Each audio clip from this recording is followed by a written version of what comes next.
Okay, so item 1 is declarations of interest, and this is where councillors have to declare any prejudicial pecuniary interests, in which case they have to take no part in any decisions on those issues, but also any other registrable interests which do not mean that people have to leave the meeting.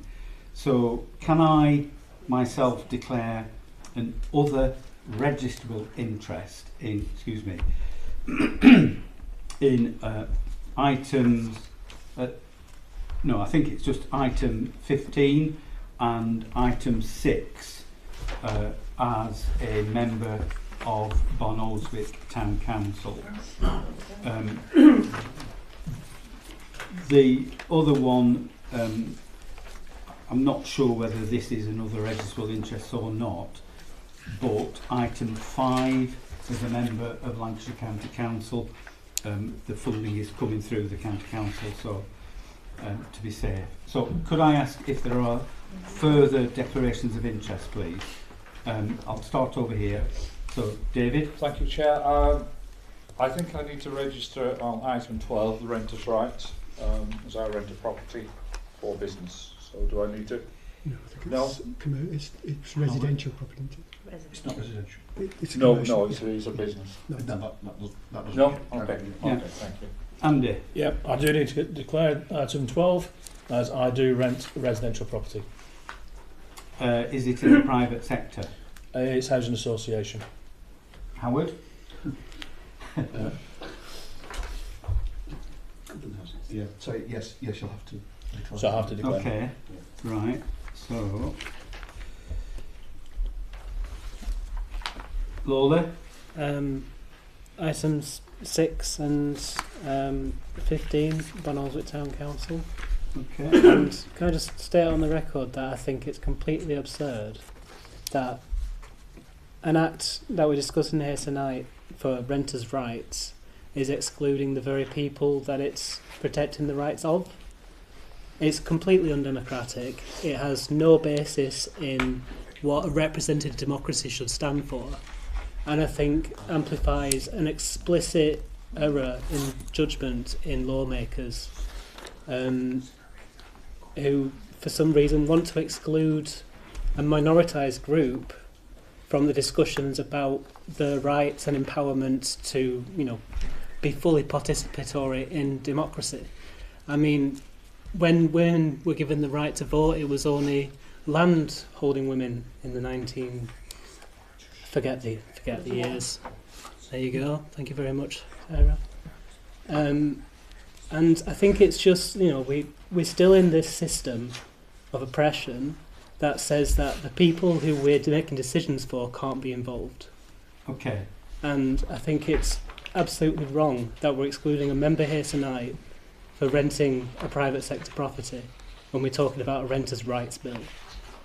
Well, it's a social landlord rather than the private sector property. Well, whatever landlord. However, the monitor officer has ruled that such interests are prejudicial pecuniary interests. So I'm not going to challenge. I refute the claim that the protections given to Andy are above and beyond any other renter in Pendle, and that should be the basis of a prejudicial pecuniary interest. Okay.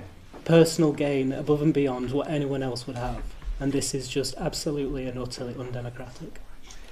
Howard, do you want to comment on what Councillor Rutherwick is saying? I will do briefly. It's because the decision you're making is related to an enforcement policy, therefore it is wrong. It is, I would say, would be seen to be wrong for a councillor to be making a decision in respect of a policy that directly affects his interest. That's why the advice has been given. And it equally applies to the landlords. But I mean, that's my advice. Yeah.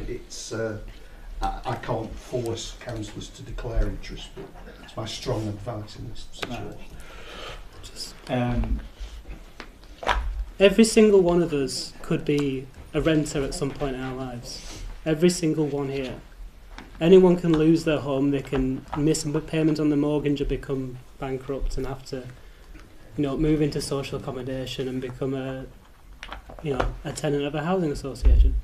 And I think, the law should respect that, we should respect that in declaring interests. And to categorise people based on that is just absolutely wrong. I'm sorry, Howard, Okay. I can't stand this. Right. I'm going to draw a line at this point. I think the issue you raise, we can ask for further advice. My advice to members would be to be safe rather than sorry. Don't leave yourselves exposed.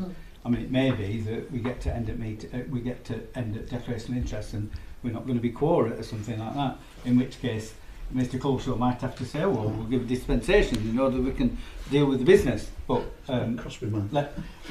let's crack on. David.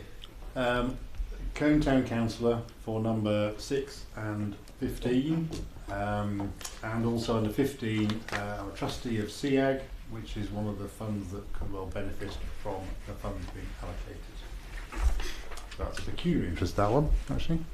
But, Sorry, none. That is a pecuniary interest. But we're allowed a dispensation from Howard to participate in discussions about it. Sarah. And I'm the same. So you're the same. Cone Town Council, Yeah. SEAG, item 6, item 15. Okay. Any further people on the front row there? Hanif? Item 12, for a house, which I rent, Okay. and as a town council, welfare town councillor, 6 and 15. Yeah. Good. Asjad? Seeking advice, Chair. Number 15, member of the Nelson PIP. So, because I don't know whether that makes any difference. So I thought to clarify, yeah. No. Sorry, Chair, can I declare 6 and 15 as well as being Town Council? You can indeed.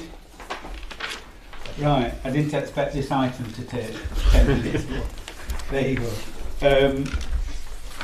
Paul, have you accurately recorded all of those? Lovely. Thank you very much. Right.